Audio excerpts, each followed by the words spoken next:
Ang goal natin dito sa negosyo, huwag mong kakalimutan, goal number 1 ay kailangan mo munang matuto. At ang goal number 2 ay i-apply mo yung mga natututunan mo. At saka goal number 3, yun po yung kikita ka. Para maging successful ka dito sa business natin na JC, number 1, kailangan mo maging patient in your business. Ibig sabihin, habaan mo yung pasensya mo. Dahil lahat naman ng negosyo, may mga bagay na hindi maganda, may mga bagay na maganda, may mga pangyayaring hindi naaayon sa kagustuhan mo minsan, kaya dapat habaan mo yung pasensya mo at dapat ang lagi nating hinahanap dito ay solusyon, hindi dagdag ng problema.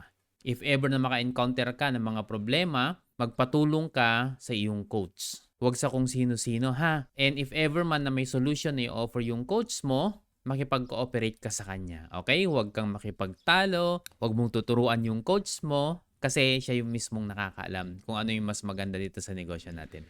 At saka dapat willing kang matuto every time. Kasi ang mundo natin nag-i-evolve.